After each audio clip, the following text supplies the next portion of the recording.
അങ്ങനെ ഇന്ന് സാറിൻ്റെ ബർത്ത്ഡേ ആട്ടോ. 12 മണിയായ സമയത്ത് മെല്ലെ ഉണ്ണിക്കുട്ടനെ പോയിട്ട് വിളിച്ച് എഴുന്നേൽപ്പിച്ച് ഞാനും ഉണ്ണിക്കുട്ടനും കൂടെ മെല്ലെ ഗിഫ്റ്റൊക്കെ എടുത്തുകൊണ്ട് സാറിൻ്റെ അടുത്തേക്ക് വരുവാണ്.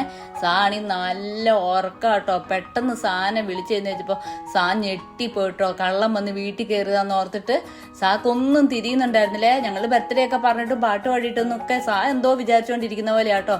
ബർത്ത്ഡേ അന്ന് 2 കൊട്ടൊക്കെ കൂട്ടി പറഞ്ഞു കഴിഞ്ഞപ്പോഴാട്ടോ പുള്ളിക്ക് ബോധം വന്നത്. അങ്ങനെ അത് മേടിച്ച് മെല്ലെ തുറന്നൊക്കെ നോക്കിയിട്ടോ.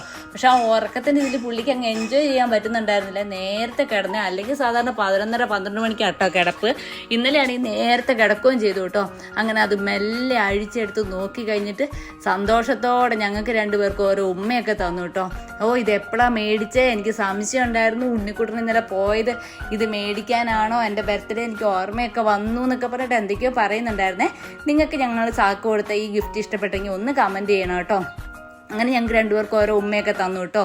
നിങ്ങൾ അതേപോലെ തന്നെ ഞങ്ങളെ ഒന്ന് സബ്സ്ക്രൈബും ചെയ്ത് സഹായിക്കണേ, കമൻറ്റ് ചെയ്യണേ, ലൈക്ക് ചെയ്യണേ.